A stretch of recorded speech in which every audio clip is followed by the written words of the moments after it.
Hello and welcome to the Driving Maul Show. Hi, I'm Paul. I'll be your host this evening. And yes, welcome to this 8 p.m. on a Monday. No, not a Monday. Sorry, no, Wednesday. Wednesday, that's right, yes.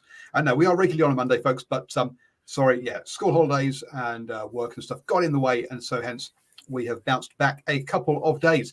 Luckily for me, school holidays and work do not get in the way of Cornflake. And so Steve is with me again. How are you doing, sir? I'm good. No, they don't get in the way of me. I'm always free and ready and available. That sounds really bad to say that, doesn't it? No, but hey, some people might feel a bit unhappy. You might be making them think that it's the second Monday in the week. That's not good. What? Monday's that bad, really? Yeah. See, Mondays for me, Mondays suck. Mondays I do a bike tour. And I take people cycling through the gorge. So it's quite a pleasant day for me. I just get to cycle through some nice farmland with a bunch of people on holiday. And then I have to spray down their bikes and clean them afterwards. So there we go. That's my Mondays normally before I come and talk to you guys. So yeah, so Mondays aren't too bad in the grand scheme of things. Evening, Dr. All right, who's joined us in the live chat. So good to see some people, and Christopher Edwards Bailey. Good to see some people got their notifications set up on YouTube. So yes, hit that bell, and then also whatever the other notifications thing is, so you actually do get notified when we go live. Obviously, do the same thing on Cornflake's channel as well, because hey, you must love. Well, maybe you do, maybe you don't. I don't personally. I'm not really into computer games. I love hearing his voice, but computer games don't do it for me, Steve, I'm afraid. That's okay. You can't please everyone, you know. Well, you can try. You can try. Let's just I'm too old for that. Too old for that. You're a spring chicken. You're not old. Anyway, let's bounce through some of the recent news in rugby. Louis Rees-Zammit off to NFL apparently. Good luck, mate. Because let's be honest, if you even get one down in an actual league game, in actual live sort of season game, it will be a miracle. Having seen Christian Wade he got a couple of downs in some preseason games, I think, and then he decided he didn't know what he was doing. And same for the controversial guy who's been in court and stuff. The something train league player from Jared Australia. Hayne? There we go. Yep, Jared Hayne. Again, he made a couple of downs. I don't think he made. I think again he only made downs in preseason, right? He never actually made a regular season training game. Squads, pretty much. Training squads, and when they get to cutting for the actual regular normal season, they normally kick them out. Well, they normally get to keep them for free, right? Because they're an international development pathway. So they get one international person who's free who doesn't take up a squad spot. So they kind of keep them in a training role, but they never actually get to play in a real game, kind of thing. So I expect to see him back in about 3 years' time, in time for the next Rugby World Cup, having found out he hasn't quite made it. Why not at this point? I mean, look, if you've you're going to earn about the same salary being on an NFL training squad as you are on rugby union, put bluntly, if not more, right? I think more. You're going to get paid more. So give it a go. Have some fun while you're still young. I mean, why not? He's not going to get injured, is he? Let's be honest. Chance of injury is pretty low because he's not going to be playing. And therefore, he'll be able to come back to rugby union in 3 years' time for the next Rugby World Cup and actually and be perfectly... Jared Hayne player 8 regular season games. Really, I don't think he played it down though. There's one thing being suited up and standing on the sideline for 8 regular season games. I'm pretty sure he didn't get any downs. If he was suited up for a game though, he would be in one of the teams. Obviously offensive team, but I imagine he would be in. So surely he would have been in the mix, right? Surely if he actually played 8 games, he would have been in the mix for some sort of downs. But what I don't get, right? This kid's from Wales. What is he, like 22? I was saying it'd be about 25 in 3 years' time or so. 2-year contract to be 25. So he's 23. Why do they have this fascination with the NFL? It's such a sport that is, like in America, all other sports take what they get from the NFL rejects. You know, NFL players get rejected, don't make this cut, don't make the squad. They go back and they play other sports. They'll play rugby or they'll play typically not rugby because it's not that popular. But, you know, that's when they go back to their fallback sports. Here we've got these guys here that don't even know how to hardly play the game, thinking they can go over there and learn the game and excel at a level higher than someone who's played it for their whole schooling life. He was a punt returner, wasn't he? What a clown. I can understand a kicker. Kicking is somewhere I think the NFL is underutilizing rugby players in rugby countries. I think kicking is something that really, really NFL could take a lot from rugby union players. But, you know, what's Reece Emmett going to be? Again, a punt returner, or is he going to be a kick returner? Is he going to be a wide receiver? He plays for Wales, so he probably is used to catching the ball, you know, from over his head because he's normally in front of everyone else because they get smashed backwards. But, you know, it's such a different skill set. It's so hard to learn all those skills. You know, we complain about the league players coming from league to rugby and not, you know, knowing how to place with the ruck and stuff like that. It's the same thing. I think it's on a bigger scale going to NFL from rugby. So, you know, fair play to him, whatever. There you go. He's going to make stacks of cash because what would he be on playing in Wales? You know, 20 grand a season or something like that. Probably stuff all, even though he's probably one of their best players. Wales in all sorts of financial trouble. But he's playing for Gloucester, so he would have been, look, he'll be on like 60k or something. But even so, straight away, it's still nothing. It's still nothing compared to the 200k he's getting. He'll get in the practice squad, and then you got to think too. He'll get that, he's worth it for a few column inches. And as I say, the teams don't lose a squad position by having him in there because he's part of this international player development thing. So yeah, look, it's Chris Webber because he could be good punt returner, kick returner. Yeah, maybe also running back as well. I think rather than wide receivers, there's a lot in it about wide receivers that you don't really realize. It's more about running the routes is the real hard thing for wide receivers, rather than anything else. But yeah, okay. To be fair on Jared Hayne, he did 8 games, 1 GS. I think that's game start. I don't know. So yeah, he did actually have 17 attempts at rushing, 6 receptions. So yeah, no, look, I mean, and a number of punt returns. He did fumble it 3 times and lost the ball once. In what we're talking about, we're talking about 17 plus another 6, 23, and then 8 returns. So yeah, he averaged about 10% of the time he fumbled the ball, which is not great, let's be honest. But hey, he did better than I expected him to have done. Right, he actually made it onto a squad, actually made it onto a regular season game. So well done. That's I say if Lewis Rees-Zammit makes 1 regular season game, he'll have been successful. There we go. Because then he's making at least 750k a year. US. So there we go. So I mean, there have been a few Australian sort of AFL players who have headed over there and made it as punters. But yeah, you're quite right. I think that's where they'll be. Anyway, let's move on. Wales lose one of their rising talents. Unlucky for them. Talking about Lions then. I'll talk a couple of ways. So first off, the Lions are going to be managed by Andy Farrell when they head off to Australia. So not a surprise on there. I think he's a good choice personally. Sure, came out slightly short at the Rugby World Cup, but not by much. Let's be honest, and have been going very well. So good luck to good luck to him in the Lions. The moment he doesn't know who his opposition head coach is going to be because Australia still don't have one. Apparently, they're going to try and name it before the Super Rugby starts. So, better get a shuffle on. Hopefully, they've got something like 5 candidates. Joe Smith's been kind of put out in one of the New Zealand papers. To me, that feels more like who the hell do we know that's free? Let's throw a name out there because hey, we can write about him, rather than him actually being up for that kind of role. I think he wants to be at home in New Zealand with his kids and family. To be honest. I can't. Maybe I'm wrong, but I can't see him getting it. Your thoughts on anyone you think's in line for that?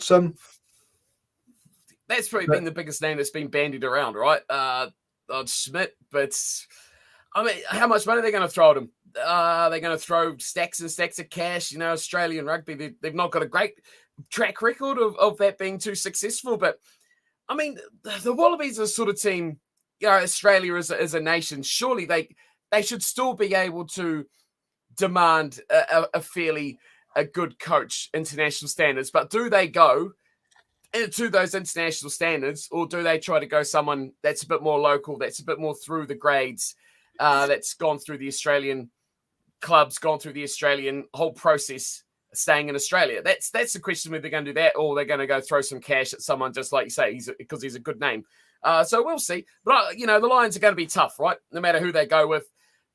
I still think within the space of 2 seasons, or what it will be about 2 seasons by the time the Lions get here, right? 2 Super Rugby seasons they would have played through. So, I mean, there's enough talent in Australia that I think they could easily be prepared for this. I would not write Australia off. The Lions are going to be very, very tough. No question about it. We know that already. But I think Australia's got the talent. They just need the structures in place to play the style that suits them, to play to a style that works for them. And I think they need to get that sorted this year. The Wallabies need to be playing some good, solid, consistent, structured, not only selections, but also style, but everything about it needs to all fall in place this season. They can solidify throughout that next season, and then bang, they're in a lot better place than they could be. Or it could keep going the same path and they will be absolutely destroyed. So we'll see how they go. Australian rugby is on a knife edge right now. We'll see if they're going to really turn around and start heading the right direction, or, I mean, it's hard to see them getting much worse, but I think this is a pivotal year for Australian rugby. Yes, I think that what you're saying about pivotal year for Australia, I think we're in a pivotal time for rugby globally. Right? Oh, that too. We've got we'll get on to what's happening in New Zealand rugby and the fact that there's a damning report saying they need to reform, and they're trying to reform. They're trying to go through administrative reforms. That's in Australia. We've had 3 teams in the space of about 12 months go bust in the English Premiership. We've got the Welsh clubs having to halve their player salary caps. So look, I mean, there's only 2 places in the world at the moment where rugby seems to be in a kind of stable place: France and Japan. Everywhere else, there are massive question marks as to what does the future look like, and there's a glaring lack of progressive thought leadership amongst people leading those places. So look, it's whilst Australia is perhaps it's a bit more imminent there than in some other places. I think it's pretty much everywhere at the moment that it's heading in the right way. He says, Simon says, even Aaron Smith said he's been impressed with Japan. The most Japanese rugby match has been on TVN Plus apparently. And they'll be quite good to watch as well. They should be, considering the names that they're actually getting over there, to sprinkle in with local talent. At the end of the day, look, they've got this. You've got some over there. You've got the ex All Blacks captain Sam Cane. You've got Aaron Smith. You've got Bowden Parrott. There's quality rugby players, plus also from South Africa as well, and also some also from the UK heading over. So look, there is plenty of talent up there with that one. Australia, the most competitive sports market in the world? Yeah, I don't know. The States is pretty competitive too. NFL is streaks ahead in States. I'd probably just about agree with that. Football in most of Europe and the UK, right? The NFL in America. Here. I think trying to break a sport into the American market is very tough. You've already got 4 or 5 major sports there. Trying to find extra cash to get anywhere. Major League footballers took probably about 30, 40 years to actually eventually get themselves really in their rugby. Clearly, they've had a couple of teams go bust as well. So, look, teething pains for that side of things. So apparently, there's one Japanese rugby match a week on TVN Plus, TVNZ Plus. Yep. So there we go. I didn't know that. I'll have a look at that. So yeah, the women's Lions, British Irish Lions tour. The first tour is going to be to New Zealand. Surprise, surprise. I mean, where else are you going to go? Basically, your other choices are, well, you can go to France because they're kind of the other best team in the world. New Zealand, South Africa don't even have a team at the Rugby World Cup, so you can't go to South Africa. The Wallabies have been losing regularly to them. So you end up with either a tour of North America, basically Canada and the USA, or a tour to New Zealand. So you start off with the safe bet, which is New Zealand, and then you follow it up 4 years later with a trip to Australia to Canada and the USA, would be my guess. But are you think it's a good idea having women's British Irish Lions? Oh, jeez. Look, the big thing about this is, how do you cover all this in the terms of travel and getting all these teams together and making all this a possible thing in stadiums and making a fuss about it? Like, where do they get all this money from? Is there a lot of money in women's rugby coming from the Lions nations, those UK nations? How is this? What's the hype? The Lions make a massive amount of hype and make a huge amount of money, right? Are they just copying this for the sake of copying it, or what's the benefit here? What's the benefit from this over England just doing a tour to New Zealand or one of those other nations? Well, first of all, it will get them a lot more coverage than England coming. Let's be blunt, right? So you're right. Yeah. The Lions name will give it more coverage by the fact that it is the Lions. It's the first time they've ever toured, so therefore there will be a certain newness to it, which will give it a certain amount of coverage straight away. How many people will they actually get? I can't see them getting 50,000 people following it like they do the men's one.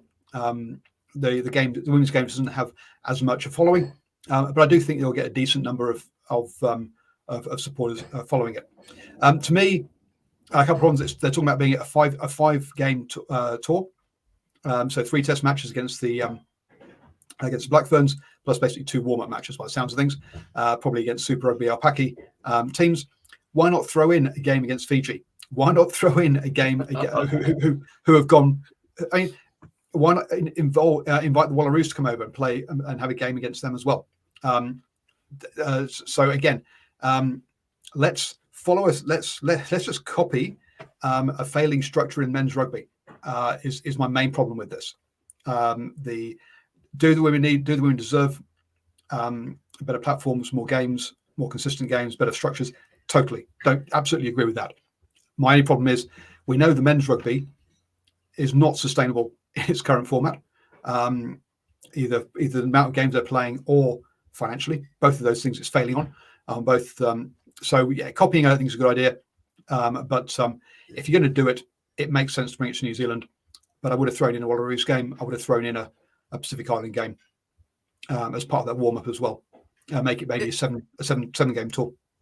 It just seems to me like it could have been done a lot better.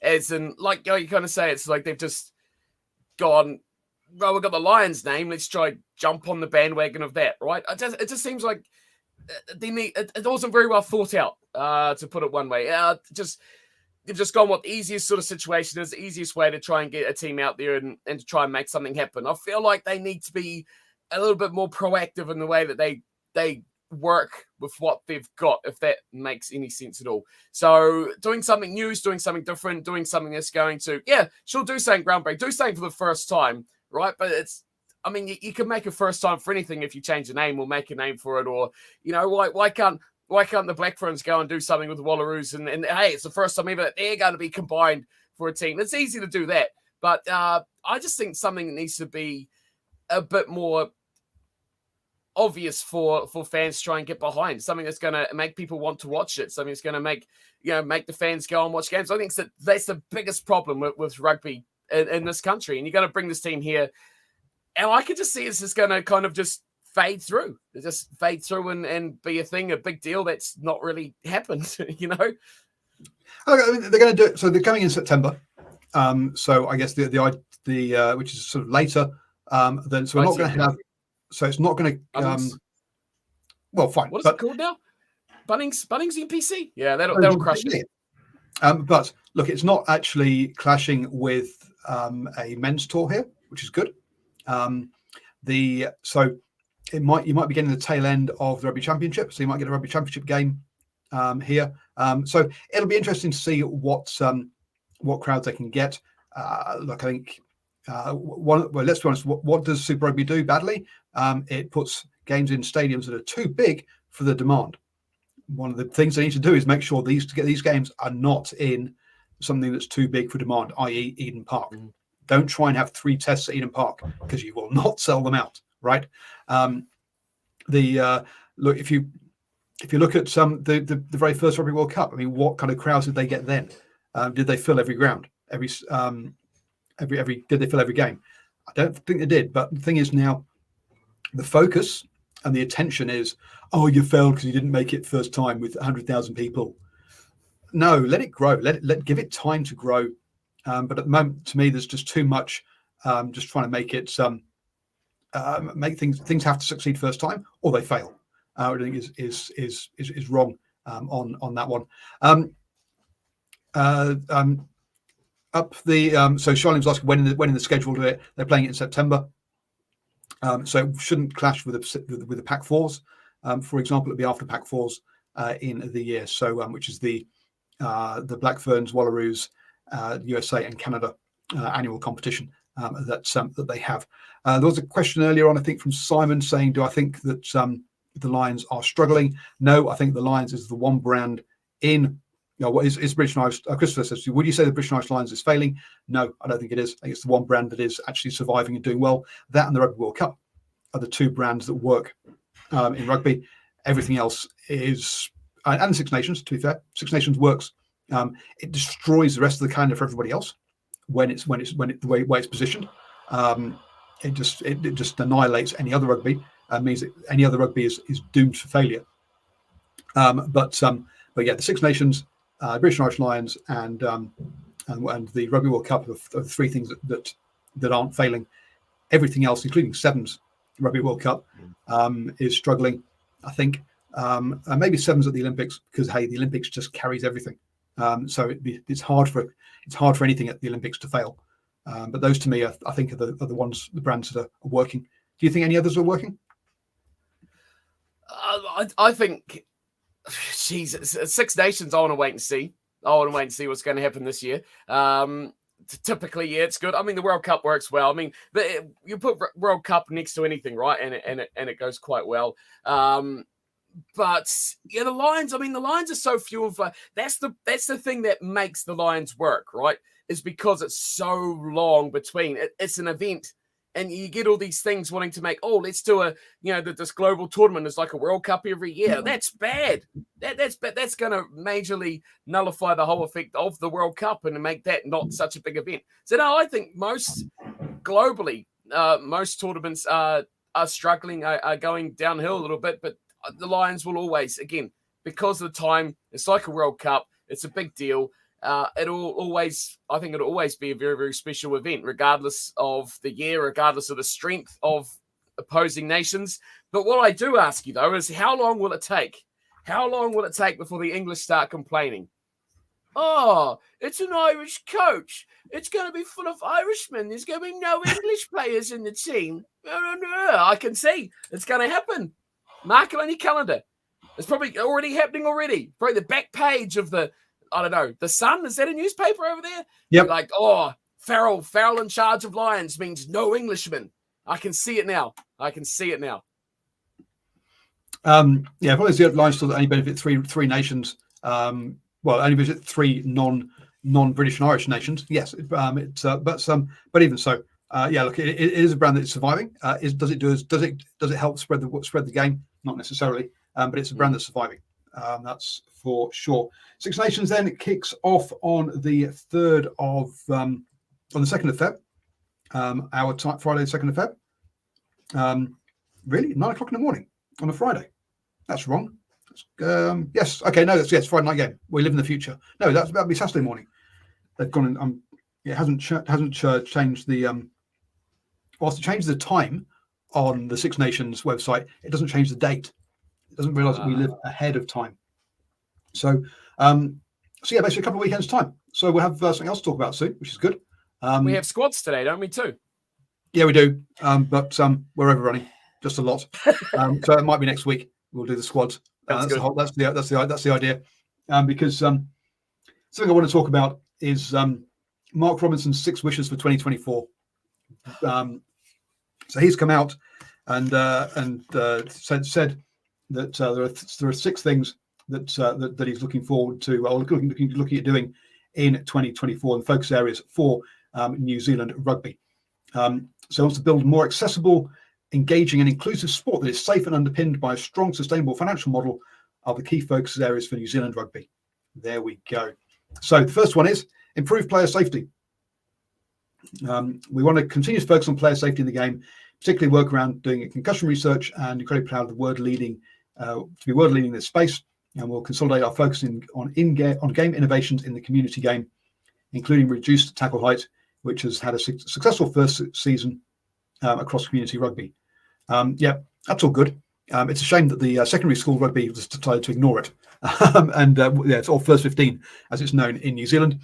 First 15 decided to ignore these rules, and basically everything that happened at club rugby had a lower head height, but they decided to ignore it. Now, look, I think it's a farce that the first 15 is allowed to make up their own rules and not follow the rules set by New Zealand rugby to start off with. So yes, so yeah, look, I think this is a no-brainer, isn't it? Just keep that. It was talked about on a Welsh rugby podcast I was listening to, the attacking scrum, that I was listening to today, about basically you're putting in the community game. When these guys in 5 or 10 years' time, when these guys come through, basically you're going to introduce it to the professional game, because everyone will be used to tackling that height, and it'll work, and that's the way to do it. So, yes. Jeez, I mean, the fact that this is actually stated in the 6 things that he wants to do is kind of really sad, isn't it? I mean, how long have we been going on about this stuff for? You're just like smashing the same old drum, just beating away on the same old boring stuff. He talks about, innovative, those key catchwords, right? Come on. This shouldn't even be a factor anymore, should it really? This should be something we should have sorted out a long time ago. How long did they do this big crackdown on tackle heights, and then they change the rules, and they change the rules again, and then they sort of adjust these rules, and they give these leagues those rules, and then they trial those rules over there. I mean, it's never ending. I mean, of course, everyone wants to do that. Everyone wants player safety. Everyone wants all that sort of garb. But we also would like a good sport to watch as well, wouldn't we? That would be really, really nice. But hey, it seems like we can't really get both of them. So it seems like we're going to be just smashing around the bush with all these silly changes of rules, all these fake challenges to unions, and all these little delicacies that we're pandying about for everyone. That's really making no difference whatsoever, because we're still clotheslining people, we're still dumping people on their head, we're still smashing into each other's faces, and the game is just going down the toilet ineffectively because of the way that these things are officiated. So to circle right back round, no crap, man, no crap. Yeah, no crap. And actually talking about that, just consistent officiating would be nice. So that the same thing gets the same sanction every time. That would be helpful. Wow. How many years have we been saying that? 6? So anyway, his number 2 one, better fan experience. This one is just hilarious. I love this one. It's just funny. We will continue to lead a more fan-centric approach to the game. How do you mean? You'll continue to lead a more? No, you're either doing it more, or you continue to do the same shit as you were before. Anyway. Including the innovations we're driving through DHL Super Rugby Pacific and Sky Super Rugby Aupaki, as well as other domestic competitions. Did anyone look at the crowds? Did anyone at New Zealand Rugby look at the crowds for Super Rugby last year? And this is you being more fan-centric? My God. God help us. In parallel, we're looking forward to the opportunities to engage with other nation unions, World Rugby, Six Nations, Sanzar, early in the new year, before meetings in London in late February and early March. Look, stop worrying about those people and actually worry about the fans. Off the field, we're looking forward to continuing to grow our fan engagement platform, NZR+. Hang on, so your fan engagement is about getting people onto computers, not actually at a rugby game. Dumbass. There are many cool ideas emerging in this area for fans to be excited about. No, have them excited in the game. Although it took time, we have agreed on a Super Rugby Pacific Commission that will also drive a far greater focus on fan experience in the competition. Really? How about just having some frigging idea as to what you want Super Rugby to be? Because apparently we're having teams from South Africa, from Argentina and shit coming back in again. So who knows what we're going forward to. And somebody here says he's looking forward to AI too. Yes, absolutely. Let's New Zealand Rugby, you're missing a trick here. You didn't say you're going to see how AI, you're going to use AI to create a fan-centric sport. Sorry, but none of that's fan-centric. That's TV-centric about making more money. Do I have to? Do I really have to? I mean, it's really that bad, isn't it? It's really that bad. I mean, I liked how you started. I was going to say I want to break it down a little bit and just say those first 5 words: to continue to lead a more fan-centric approach. It was probably like 8 words, whatever. It doesn't matter. But I mean, it contradicts itself straight away, like you said, by continuing but being more. And fan-centric, well, you've not done it in the first place, so you can't actually continue. And how are you going to make it more fan-centric? Because literally someone running out in the middle of the park with their dog and making it run in a circle is literally more fan entertainment than you'd get at a halftime show in any Super Rugby game anyway. So, I mean, anything is going to be a better addition. But it's just, there's no real help to this. It's like, oh, yes, we want to make it more fan-centric fun. But how? You've got no idea. You got no clue. It's like at all. And it's like there's no ideas. There's no any forward thinking. There's no let's try this, let's do that, let's increase this, let's do anything. There's just nothing. I can see the season's going to just go on exactly how the last season went, which is exactly how the one before it went. And then next year they'll be going, oh, we're going to try and increase our fan experience and make it better. Oh, bullcrap. Absolute garbage. And that New Zealand R plus thing, go home. Just get out here. Social media is, I mean, you hate social media to start with because anyone trying to do anything to promote your game, you destroy. So, I mean, greed at its highest level right here. Absolute highest level of greed that you've got to have everything. Piss off. Just go away. Go away, New Zealand Rugby. I don't. They're dumb. Absolutely dumb. The game's going to be just as boring. I mean, this is it. This is the problem, isn't it? You turn up. You're probably best off if your rugby games turn up 5 minutes before it starts.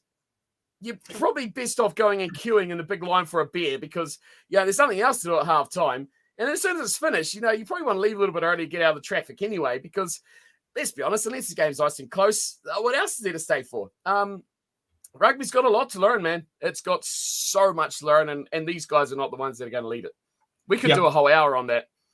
We have done. Actually, you go and check out my Patreon. We talked about how you how about the difference that American teams do for fan experience, massively. Moving on then. So performance of teams in black, or teams in black success. Sorry, Robert said the performance of our sevens teams at the Paris Olympics is a massive focus, an opportunity for New Zealand Rugby that we're excited about next year. Really, okay. I think as far as the nation's concerned, we'll pay attention for about 3 days and then forget about it, to be honest, until we see someone walking around with a medal. At the end of the day, we don't. I don't think that's going to be. So, alongside an unprecedented amount of games, up to 9 Test matches for the Black Ferns. Thank God. Yes, well done. Get the Black Ferns some games. Well done for that one.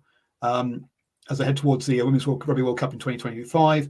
The Maori All Blacks are playing a couple of games in Japan, and then in July. A couple of games in July in Japan, and then because we don't really like the Maori All Blacks because they don't pick the players we want, we'll use an All Blacks 15 instead for an end-of-year tour around the USA, UK, and Europe. Why isn't that the Maori All Blacks doing that? What is the point of the All Blacks 15? It's not needed, folks. And then we've got 14 Test matches for the All Blacks, because you know what? After every World Cup year, the best thing to do with your international players is to whip them, make them work as hard as possible. Yes, 14 Test matches, which include 2 away games to South Africa, England, France, and Ireland. Ouch.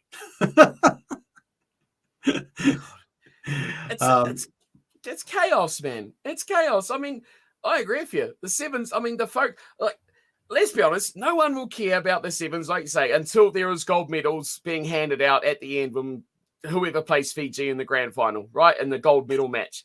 If we're on that, no one's probably going to watch any of it unless you're a hardcore sevens fans. And even that is a dwindling amount of people, right? Their whole rebranding thing has fallen very poorly trying to be hip and taking half the letters out of the word seven. So, you know, it just confuses me as to what they're trying to do. They had such a great product that was super popular and they just took all the life out of it.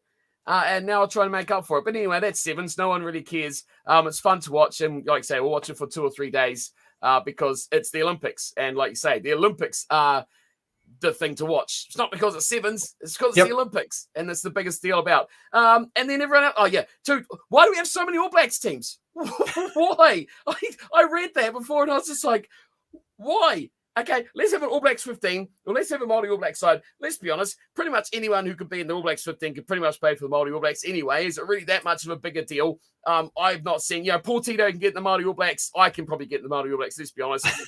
He's whiter than me and he's got freckles. So, and then we can go, why have that team? Get rid of them. Get rid of the All Blacks 15. Poohoo. Gone. See you later. Get with the cultural stuff. Okay, get the Māori All Blacks out there. Nice. Love to see it. And 14 test matches. Good God. Are we taking a team of 60 over the Northern Hemisphere? I hope so. Because we're going to need it. We might as well take every eligible Super Rugby player on a plane. We'll paint a Highlanders plane. We'll just send them over there. Give them some black jerseys.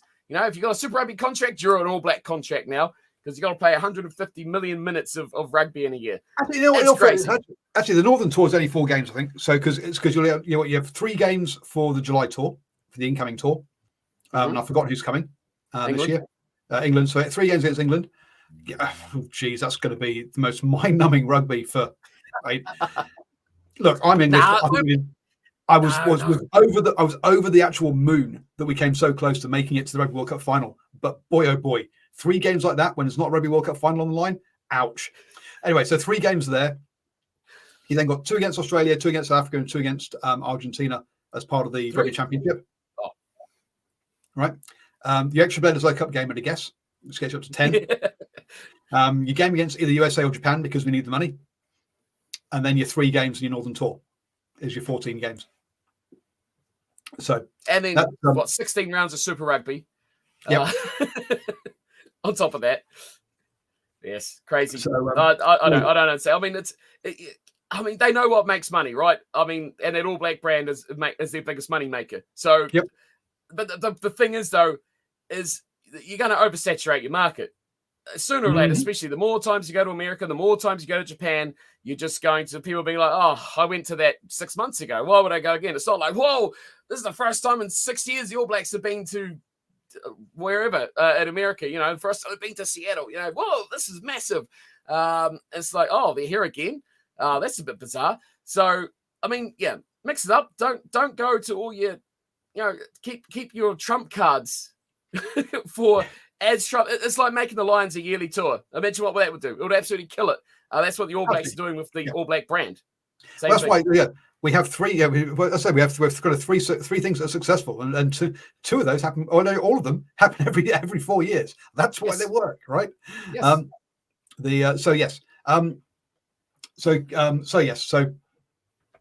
Okay, it's a normal year where the All Blacks play 1 game against a tier 2 nation because we want to grow rugby globally, and that's a money grab in either Japan or USA. They never play anyone else because there's no money for it. At the end of the day, remember the only reason I went across to was it Fiji or Samoa? Fiji was because Alistair Campbell, or it was no, not Alistair Campbell. That's an English spin doctor. The TV representative, one of the TV guys here in New Zealand, basically embarrassed the All Blacks into going to the Pacific Islands about 10 years ago now. It's a joke. Hey, so wrap up and say with that. Well done, Fiji. Congratulations on your gold medal. Excellent work. Good work. And we'll see the All Blacks. Campbell, thank you. John Campbell. We'll see the All Blacks going through 1,005 players this year because, hey, did you read that article saying how Northern Hemisphere Champions Cup Rugby is so much better than Super Rugby because of the names?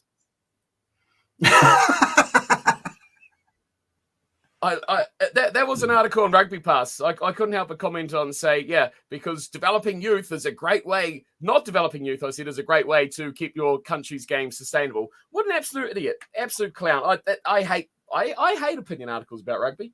Absolutely hate them. But I like doing them. Or like doing opinion podcasts anyway. So next up, then, community rugby growth. Now, when you look at how many people on the board are interested in community rugby, in their titles, it's like a third of one person's role. Whereas one person's role is professional rugby, another person's role is the All Blacks, another person's role is finances. And hey presto, you know what? That's all about the same crowd of people. So basically, on community rugby, what has happened basically is that New Zealand Rugby has outsourced the problem to the provinces and gone, it's your issue, you deal with it, and we'll blame you when it goes wrong. Is essentially how it works. And the provinces essentially are one office that 4 people sit around one desk, and that's the provincial unions are not big organisations, right? At the end of the day. So anyway, let's hear what he has to say. We have a number of initiatives we will continue to work on with our provincial union partners. Like making them not have a vote on whether I have a job or not. We have just concluded a significant piece of work on assessing what the future of our rugby club environments will look like, and we are excited to be investing more time into some of the opportunities highlighted with this. So in other words, you've basically spent no time on grassroots rugby for the past decade, and that's why it's in the shit show it is now. We also want to build on growth of women and girls playing the game in 2023, and have a renewed approach to keep more teenage boys in the game. Because neither of those issues, women playing rugby and teenagers dropping out of rugby, have been known issues for the past 20 years, or at least past 10 years, right? So again, I'm just going to talk about issues we've known we've had, like concussion, for over a decade, and say we're going to try and do something about it. Well, thank you. We've heard you say you want to try and do something about it for the past decade, and sweet FA has been done about it. So really, I don't trust. Anyway, first off, I remember talking to one of the Farah Palmer Cup coaches a couple of seasons back now, and he said, "Yeah, basically, we've got nothing beneath this. All our teams are shutting down, or we're losing. It's built on sand. So this idea about this growth of women and girls playing rugby, it's really not there, or it is very, or it's very thin thing there.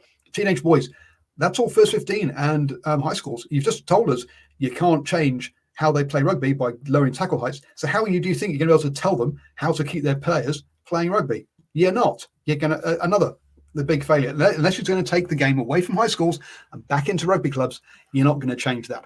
And that's one of the big issues New Zealand rugby in New Zealand, not New Zealand rugby in New Zealand has. Kids come up through their rugby club until they're about 13. Then they leave their rugby club and go play rugby for a high school and have no contact with their rugby club until they leave high school. And at that point, rugby clubs are supposed to somehow, magically get those players back to play club rugby. And that's why that's one of the reasons there's a big drop off. There isn't that emotional connection. You don't have that connection with your rugby club when you leave high school to get a job, and you've got other shit on your head, on your mind, like having a job, girls, if you're or boys, depending on if you're a boy or girl, or if you like boys or girls, and well done. And yeah, wait for me to unload on the diversity bit. We're going to get onto later. So look, he's outsourced the problem to the provincial unions. Now I've seen the survey that's gone around the rugby clubs because hey. There was a big push for rugby club members to fill in these surveys, and yeah, again, it's missing the point. The people who are in rugby clubs are not the people that you really need to work with. It's people who are not in rugby clubs. You want to get into the rugby clubs, and you've surveyed the people that already do it and going, yes, I love being at my rugby club. Give me a better bar, rather than we're also you've. Good luck. Quite where has the money that Silver Lake gave the provinces gone, and how's that been spent? Because we don't have. He's talking about now dealing with I'm pointing at where I've got the article. He's talking about now dealing with these issues, that apparently all these provincial unions are going, we need more money. That's the problem with participation. Bollocks. And that wasn't the problem. Or if it was a problem, you didn't know how to spend the money, because I've not seen all these wonderful initiatives with all this millions of dollars that are coming from Silver Lake. You know where it's all gone? New bars. It's all gone straight to the new bars. New bars, topping up the whiskies, getting the keg sorted. That's where it's all gone. That's what it's all about. I mean, this is just like the other one. This is just like the fan-centric excitement of the games, isn't it? It's exactly the same. It's like, and then it's just like the concussion thing. All these three things. Have you done three? I don't even know anymore. I've lost track. They're that much similar. They're all so similar in the way that it's like you said at the start. It's, again, another problem that we've known about for ages. We've done nothing about for so long, until it's got so bad that we kind of have to do something, or say we're doing something, because people are starting to actually notice that it's that bad. And we're going to continue to do nothing but say that things are going to get better. There's so many options now as well for those age groups, your teenage boys and girls who are typically at that sort of age looking at a number of sports. If they are a sport-focused person, they're looking at basketball. They're looking at netball for girls and boys now as well. They're looking at league as a massive option now as well to go and do things with. And there's so many other sports that are, like volleyball is becoming a huge sport for kids coming through school. So the competition is so much more than it used to be as well. So not only have you got those disconnects between the process of that ladder of getting up to becoming a professional rugby player, you've also have all that competition of offers from other sports that have a bit more of their crap together, don't you? These guys are saying, hey, look, here's your pathway, bang, right through here, you're going to get this, you're going to get that. Your rugby, it's just like the club's like, well, we don't even know if we're fielding your team next season, mate. So maybe go play the basketball team instead, because we might not even be here, and then you have nothing. So, they need that security as well. Because, hey, that is their future they're looking at if they want to go with that sort of thing. So, the game needs to look at massively its pathway, its ladder to the top, and make things more accessible for everyone, and make them believe that it is the right way to go, and not just say things and blame other people. So, one of the comments in our chat here, our provincial union wants to establish a legacy fund, but the club's voted against it because they're short-sighted and have spent the money on new lights, gear, club room renovations, etc. Exactly. People who like rugby spending money on stuff they like, rather than trying to attract new people into the game. Now, admittedly, you do the change rooms and stuff are not available for. Are not suitable for women in quite a lot of cases. He does make the point now, most clubs, not all. Absolutely. No, look, there are some very, very good rugby clubs out there. Don't get me wrong. And they're doing a good job for their members. And one of the good things but these things go in cycles depending on who's volunteering that year and who's part of it and whose kids are coming up, because they're the people driving that rugby. So unfortunately, rugby clubs, it is often a cyclic thing because it's all volunteers. None of the rugby clubs, or outside of a few small big ones in Auckland and so forth, are actually set themselves up to have like a professional club manager who makes sure that things keep running well. It's all done by volunteers. So as long as you've got your good volunteers, you're fine. Then you get one bad volunteer in, or one bad set of volunteers in, and you're dead for a few years. And it takes a big effort to get it back up and running again. So that piece of things. Don't get me wrong, the clubs do need to upgrade their facilities, but I think there are other things. I think it would have been money would be better spent on in making clubs more self-sustaining, so they can actually then use that money to reinvest in the clubs. Simon also makes the point that the LA Rams and the Philadelphia Eagles have been given the task for more flag football in parts of New Zealand or Australia. Oh my God, that's scary. Have you seen it? Have you watched flag football? It is going to the Olympics, and you just need to watch it. And that's the thing. Well, but the fact that you give those you've got two professional organisations with cash to splash, because let's be honest, the amount they spend on one player is more than we spend on our community game, pretty much. On that one. So flag, as you said, flag football going to be at the Olympics. Oh wow, okay. Mm-hmm. Not sure. Yeah, families drifting away from clubs. Your mates don't want to hang out in clubs. Yeah, and at the end of the day, if someone like in the town I'm in, there is no bars have music at all. There are no bars there are no bars open beyond about 10 o'clock, or even, and that's they sometimes close a bit earlier than that. So yeah, the opportunity is there to really be a community centre in the evening for people, and also during the day for younger folks as well. But you know what they're doing? They're all at home on NZR Plus. That's the problem. That's what it is. That's where the fans are so happy. Okay, then now the one that I'm going to go off on. Okay. If you think I haven't gone off so far, okay. More inclusive and accessible. Making the game more diverse and inclusive and accessible is an area we're continuing to build on. We will be into our second year of our women's strategy in 2024. Sorry, into your second year? You went into a Rugby World Cup year as your first year of your strategy for women. For 2023 was it 2023? Yeah, 2023 was a Women's World Cup year, and you didn't have women's strategy before that year. Oh my God! But obviously, because you didn't know it was coming, and you didn't realise there was legacy opportunity. Clearly.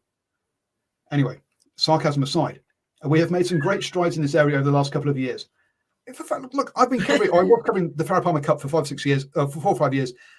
And they talked about women's rugby over and over again, and how participation was on the up. How you could not have had a strategy until last year does my head in. Our Maori Regional Rugby Development Programme continues to go from strength to strength, and we have also just launched our Pacifica strategy, which we are looking forward to implementing. The next one on this one again. If you've not realised that Pacifica are a big part of your rugby playing population in New Zealand forever, you haven't had a strategy about trying to engage that community, what have you been doing? I mean, your head seemed to. Maori Regional Rugby, sure. But you know what? The headline New Zealand Maori team, we're going to make them play less games than before. 2 games a year. Seriously? You've got a really strong brand there to push forward, and you let them play 2 games a year. For fuck's sake. We're also building on work that enhances more opportunities in diversity of gender and ethnicity for roles off the field in management and governance. As our friend said in the live chat there, Mr. Shepherd, inclusive. Ironic, isn't it, that after they got refused funding by New Zealand, by Sport New Zealand, because they don't have enough females on the board. I mean, they knew that was coming. That wasn't hidden. They were the only sports board in the country to have less funding because they couldn't get enough women on the board. Every single other sports board in the entire country managed to do so. And I think it's 72 different sports. And rugby couldn't get their act together. I mean, what a joke. Here's some of the things here, which is really agree. Yeah, 43% of the player base is Maori and Pacifica. It always has been.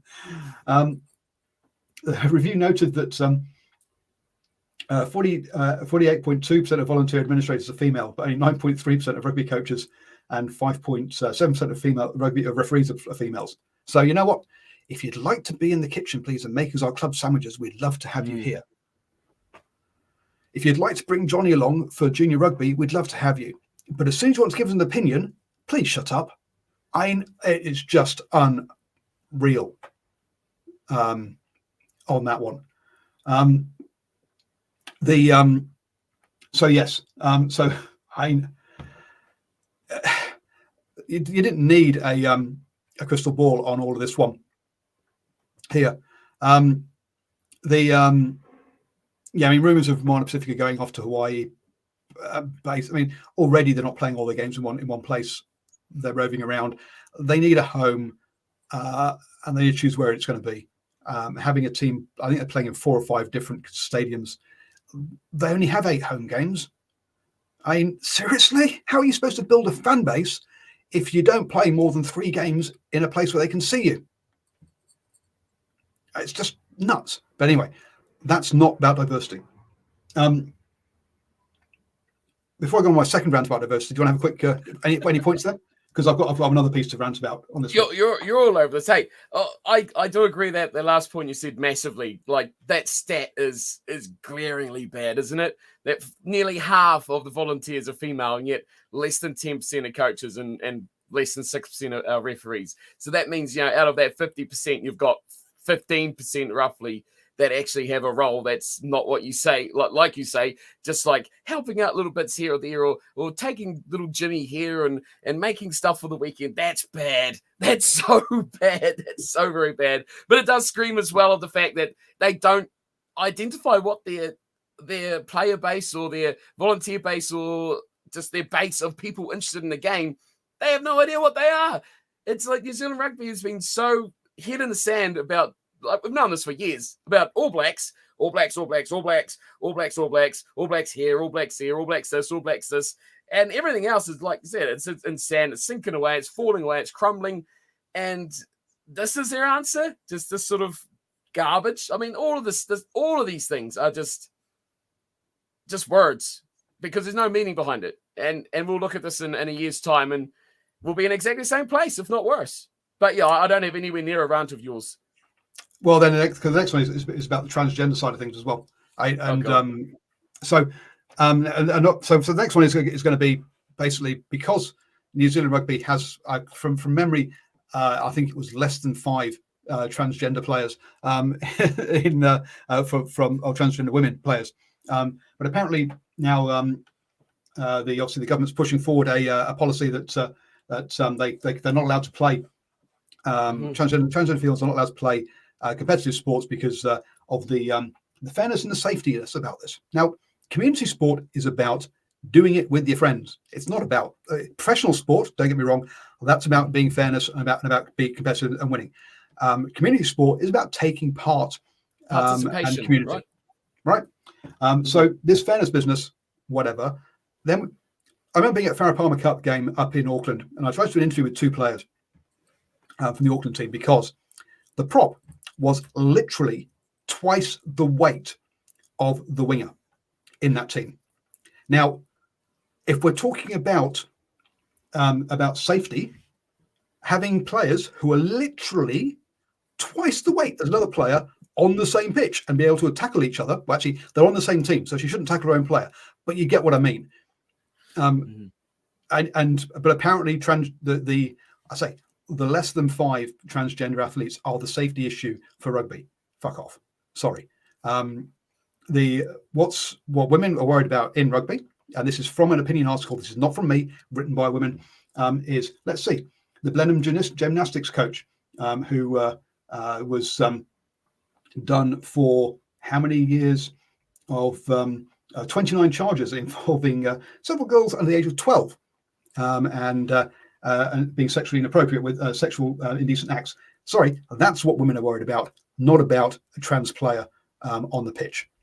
So seriously, if we're going to be talking about diversity, let's talk about these sort of issues for women, making it a safe place for them, a welcoming place for them, not arguing about what is really a fringe issue in the fact that we have a handful of transgender players, maybe. So and obviously within New Zealand rugby, we've had the total overhaul of the Black Ferns, where we have the damning report into there. We've had the female cyclist who unfortunately committed suicide as well. So look, the mental health and the safety thing of people is much more an issue for women than it is about trans players at the end of the day. So let's make it a safe place for them, please. That's my rant over on our diversity and inclusion. No, I couldn't agree. You pretty much smoked that. Yeah, you want a safe place. You want a place to have fun, a place to hang out. That, like you say, you talked about that before with the whole club thing and the what they call it, the community community growth. And yep. That's what that's all about, right? It's about participation. It's about hanging out with friends and mates and playing a bit of sport. It's about fitness. It's about getting out and doing things, not being on NZL Plus all day and, just getting out there and doing stuff, right? So they've kind of contradicted themselves by making the community growth side of things, but then saying these other sort of things about the dangers in that, which aren't the real dangers of what the whole thing is about. You want to be able to go there and know that you're going to have a good time. Things aren't going to go wrong. You're going to get home or okay. You're not going to get chased down the street by some creepy guy or whatever, after the game because they've been standing there, on the sidelines hollering, sort of stuff like that. That's the bad sort of thing about it, right? So that's the safety side of things they need to look after. But you've pretty much smoked everything I'd probably add to that on side of things. But I just find it funny how there's two different categories kind of contradicting each other and what they're going to fix. So how are you going to do it? To be fair, folks, the trans piece is about what the government's doing, not what New Zealand Rugby's doing, but what New Zealand Rugby will be forced to do if they want to get funding. Even though we have noticed they didn't bother getting any females on the board to get funding, so maybe they won't bother doing this either. We'll see. But that falls under the exclusive and accessibility to me. Yeah, it's the same sort of thing. So community growth and accessibility and exclusiveness, they should go hand in hand. But the way they look at it, they're not looking at the right parts. They're looking at it from the wrong aspect for those categories. So they're kind of opposing what one thing is saying with the other by looking at it from completely the wrong angle. Yeah, and it's the top of the piece by Mark Reason says, the recently damning governance review said the game in this country was underpinned by a financially unsustainable old boys network. Old boys network, so true. It raised flags around diversity, fan satisfaction, grassroots rugby, egotistical schools, and many, many other issues. Yeah, called the Constitution and Governance Structure of New Zealand Rugby unfit for purpose. Yeah. Anyway, but yeah, no, but it screams of people in blazers telling people who are not them, different people who are different to them, how they should be included and stuff. And then finally, I just love this last one. This one is just absolutely hilarious. Better global engagement. It would be fantastic if World Rugby initiated a program that consulted with the best rugby brains in the world, from coaches, players, and performance staff to match officials, to media, to fans, in order to give the fans the sort of sport that they would like to see more consistently. It would further develop our sport as an entertainment spectacle that has a greater chance of globalizing the game, making a more material impact, blah, blah, blah, blah, blah.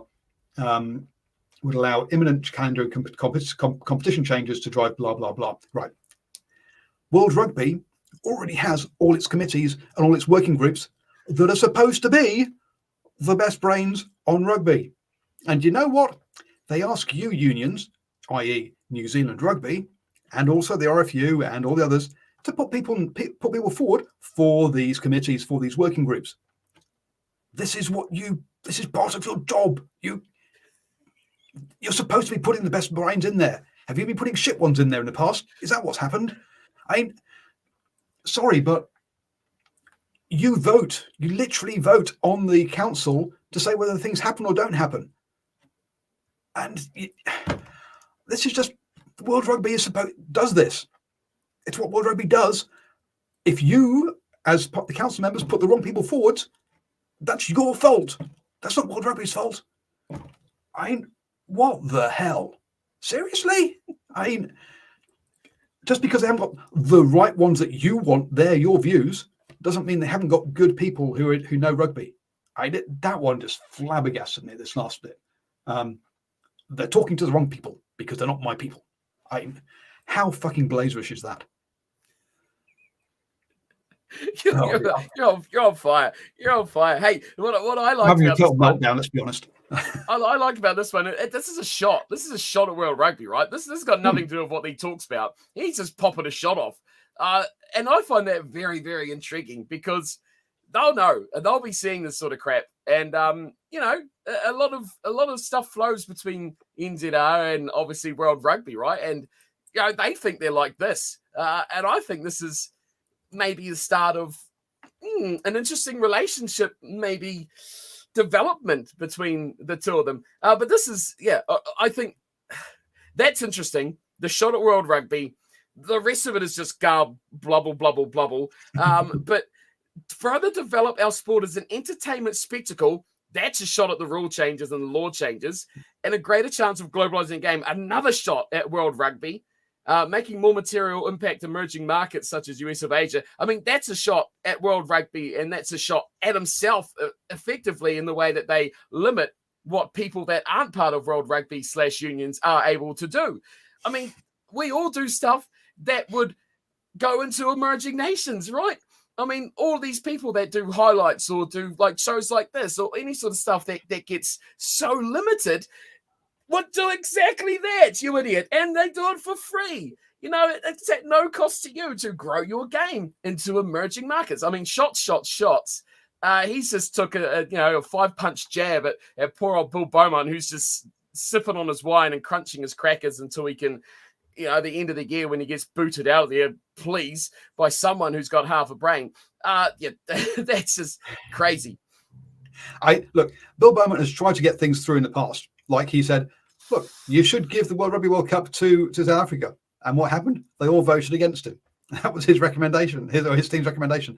He said, we want to have this global national tens tournament. They all went, no, fuck off. So he keeps suggesting stuff and he keeps getting it voted out by the people, by the union. So is the Nations Cup a good idea? I don't think so, really, to be honest with you.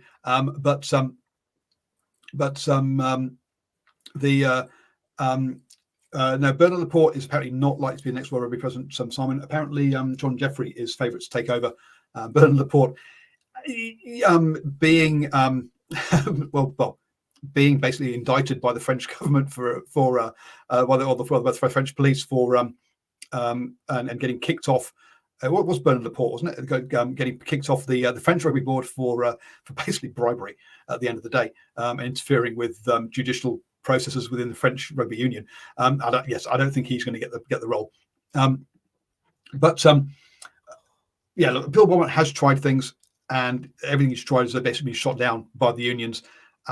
Were the things he tried the right things? Not necessarily, but at least he had a go.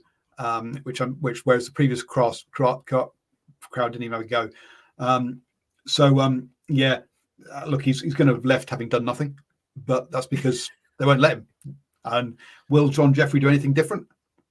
Be able to achieve anything else? I doubt it. The only way it's going to achieve anything is if somebody basically comes in and buys it all and tries to run it like Formula One or something like that. I just don't see how. The difference between rugby and football is that football is just so mega popular. You can do anything you feel like and you're going to make money. And no sport in the world should try and copy football's model. It just won't work. You don't have enough people who are interested in you, right? Also, football, you can play 3 games a week, right? You can't keep doing it forever, but you can throw in an international game midweek and then play club games at the weekends. You can't do that with rugby. Until we get a calendar that's the functional calendar, domestic rugby is not going to work. We remember when we used to have June international tours that split Super Rugby up, would finish at the end of May, take a 4-week break, then come back in July for about 2 or 3 rounds, and then have the finals. Anyone who wasn't in the finals just basically ignored the rest of the rugby. Let's be honest. What happens in European rugby? Well, they all take November off for internationals, and they try to come back again. Then they all take they all take sort of 6 or 7 weeks off for the rugby for the Six Nations, and expect it to come back again. Until you get a calendar where essentially you have 6 months of the year is domestic rugby, and 6 months of the year is international rugby, which is what we've had down here in New Zealand and Australia, for example. Essentially, January to the end of June is Super Rugby, and then July to then November, 5 months, is international rugby. Right? The non-international players go away and play NPC, but at the end of the day, no one watches NPC anyway. Everyone, if you watch either Super Rugby or international rugby, right? Yeah, I love NPC, but even I gave up on it last year because, I just didn't have time. Because the problem is the European teams want more games. No, the problem is that the European teams need a block of time together. If they want to have, if you basically say, look, you can have all your international players from January till the end of June. Now, if you want to start in October, you can do, but you're starting without international players. If you want to start in September, you can do, but you don't get your international players till the 1st of Jan. Give them that 4 weeks off for December, and off you go. So somebody here said I'm probably the last person watching NPC. You and Steve. And that's how you want it to. And that's how if you have that separate blocks, it'll work. But having this mismatch where you're jumping from one tournament to another tournament and back again, I mean, the idea of Super Rugby copying European Champions Cup with Japan, oh my God, when are you going to put that in? And you're just going to confuse people even more as to what's, I've got NPC, I've got Super Rugby, I've got Super Trans-Pacific Rugby. Oh, I don't like that trans word anyway. Sorry, Super Pan-Pacific Rugby. Sorry. So, yeah. Hey, can we get a chairman of World Rugby who doesn't look like he's about to die? Please, can we get someone under the age of 80? It would be really good. Oh dear, what's John Jeffrey look like? It's a bad look when they come up to do these tournaments, the World Cup, when they do their speech and get booed, and they can hardly make it on the stage. I mean, let's be honest, it's not a great look.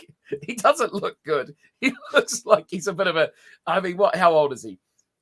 He's 64, so he looks a lot older than he actually is. Jeez, he looks like he's at least 80. But I mean, we're still stuck in the past, right? Same as the US president. Yes, exactly. It's like we want someone who can walk off an airplane, right, and get to the stadium. That would be really, really nice. I mean, still stuck. It's the same thing as World Rugby. New Zealand Rugby. It's the old boys club. It's just old guys, the same old guys. Well, even older than it is. Exactly. It's getting worse. As Leon Shepherd says, yeah, same as US presidents. By the time you make it, you're so old, you're too old to make it. Just give up now. Give up while you're ahead. And yeah, this idea that Japan, you know what? Give us your top 4 teams. They'll play our bottom 4 teams in some sort of playoff. Sorry, why should we play your bottom 4 teams, our best top 4 teams? Go away. Yeah, New Zealand, head up their arse, really. Yeah, I mean, we saw that with them getting Super Rugby together with that kind of like, I will do it, or we'll tell Australia what they can have. Yeah, well done. That works well. That's how you get collaboration in a joint competition. Yeah. Anyway, we've run out of time to go through the teams, so we'll go through the Australian Super Rugby teams next week in our Super Rugby squad previews part 4. This should have been a 6 stupid things of New Zealand rugby episode. That's what it should have been called. Okay, I'll rename it for the podcast. Yes, you're quite right. Jeez. Dumb. Dumb. We're doomed, man. The sport is really going for a tough spell here. Not only the future, like as a fan, but for a player, for a volunteer, like the stuff you do, for anyone who's involved in the sport throughout. General people's sort of status, it's in a bad place, man. It's really bad. Yeah, and so look, he said I wouldn't mind a cross-border competition with Japan. Look, if done properly, I think it could work. You have a Japanese conference, a New Zealand conference, an Australia conference, and you come through some sort of final series. Yeah, that could work, and have them as part of Super Rugby. And having a token team from Japan as part of Super Rugby, no. Just like Australia has 5 teams, give Japan 5 teams, and in the same kind of way, and have another and do it by conferences. Unfortunately, Super Rugby managed to taint and destroy the idea of conferences from the start with their mismanaging of it in the first place with South Africa, which was a disaster. And so hence conferences now, as far as New Zealand and Australians are concerned, are just bad, full stop. They're not bad. It's just about how you structure it.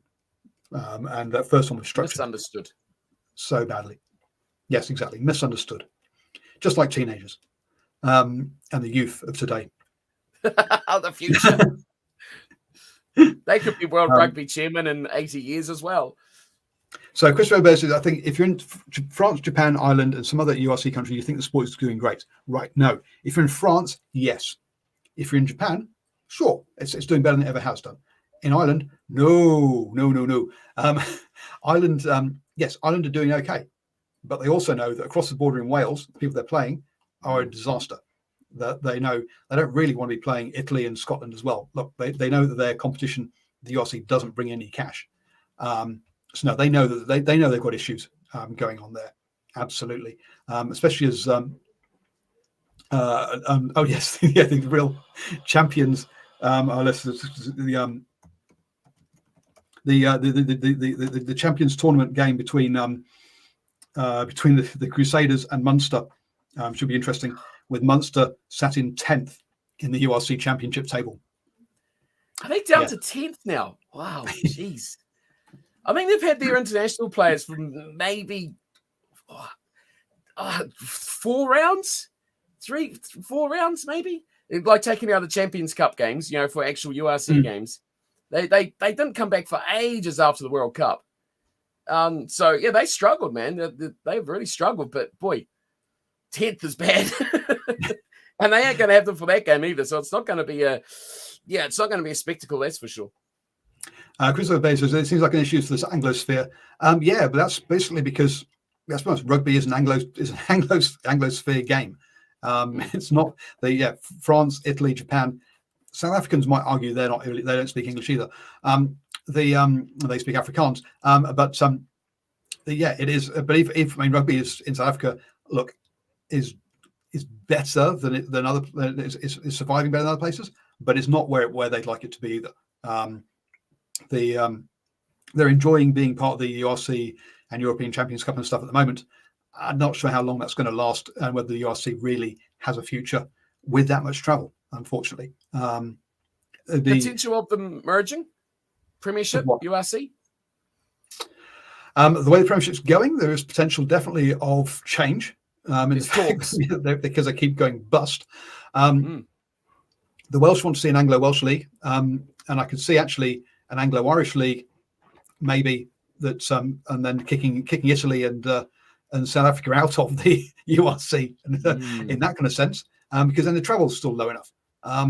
But actually, do you gain enough from Irish TV rights? Because you're getting bugger all in Scottish and Welsh TV rights. So let's be honest. That doesn't bring much more money in. So we'll see how we go. Basically, Australia and New Zealand will follow the NRL AFL model structural sport. Yeah, it seems like Super Rugby basically seems to be copying NRL at the moment in the way that it's set up. So yes. I find it bizarre. Why is the Bristol game getting such a no rap? All concentration is on Crusaders and Munster. There's like nothing on Bristol and Crusaders, which is a week after. Well, I find bizarre. I guess, sure, you got champion on champion, right? But still, it's still a Northern Hemisphere tour match, and Bristol, it should be fun because they can't tackle to save their lives. So it could be a good run out for the Crusaders to get used to Super Rugby, which typically is about the same. Yes, we'll because look, again, your Munsters, your Crusaders people are thinking, you know what we really need is an international World Club Championship. Because that's the pinnacle of the sport in football, isn't it? Yes. Do people who follow football even bother with that tournament? If you win the European Champions Cup, that's the pinnacle. It's not playing Corinthians and Inter Milan, right? That's a fun jaunt of a tournament, or it used to be. I don't follow it now, but yeah, no. International club competitions are supposed to be local. That's the whole point, and that's how they go well. No one cares about that. You're talking about the Champions League of football as opposed to the Club World Cup, because Champions League is like the pinnacle, right? Yeah, the clubs. Yes, the Club World Cup is not the pinnacle. No. So the idea that some rugby Club World Cup would be the pinnacle, no. I think it's a bit different though, because Europe doesn't have the best clubs in the world. Football, you could easily argue that the best clubs in the world, easily the best 50 clubs in the world, are from Europe. Would you say that Super Rugby teams would not be in the top 10 global world clubs? I'd say the Crusaders easily in the top 3 or 2 even. You'd probably put whatever, I'd say easy you'd fit half of them. No, the Highlanders would not be in the top 10 teams in the country in the world. Sorry, that's obviously the worst team in New Zealand. I'm saying a couple from New Zealand. You might get one Australian. Hey, I'll throw the Black Rams in from Georgia. You could. It's still Europe, but right. Outside of the square. So I don't think I still think an Australian team, Brumbies, are probably a top 10 club. I don't. I mean, I think the Crusaders will be a top 5 club, but I can't see any other clubs competing with your La Rochelles, your Toulouse, your Leinsters. Sorry, those teams are stacked. And they get to play a harder level of competition. So Go the Black Rams. The Black Rams of Georgia, no. Black Lions of Georgia would not. They might have beaten Scarlets recently. Scarlets are hardly.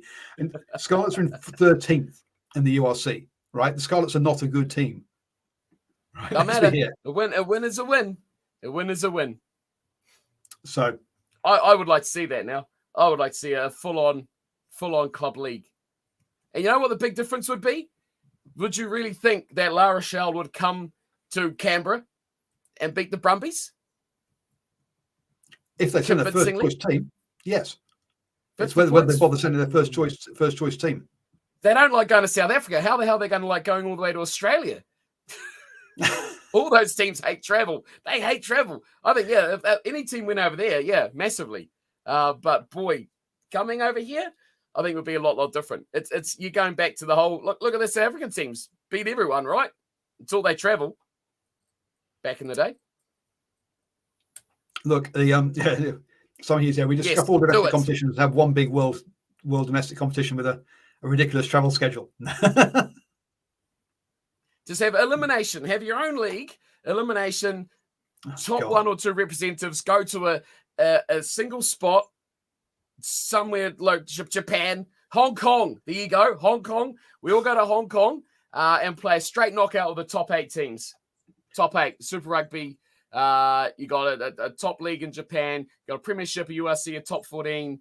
You got an MLR team. Come on, we've got to get more leagues. 2 more leagues, 3 more leagues. Come on, there you go. Bang, elimination. Poof, there you go. You got the best team in the world. You put an MLR team in there. Hong Kong. God.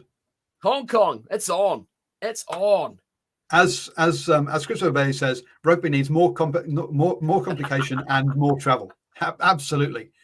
And as Leon said, yes, it's Love Island. Yeah, this is. Yes.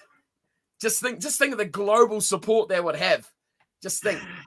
Oh God! I just realised we're 20 minutes over as we've gone off on this minor tangent. So it's good that I've not had to share my screen, the thing I had prepped all day. European Super Rugby URC Premiership Top League Top 14 Competition Cup. That's what it's going to be called. Yes. Simplify it. Catchy. Okay. All right, folks. We'll see you all on Monday evening when we'll have we will probably. I promise. We'll promise that we'll go to the Australian Super Rugby squads. Thank you, Steve. Who are the best top 10 teams in Europe? Who are within the... Yeah, right.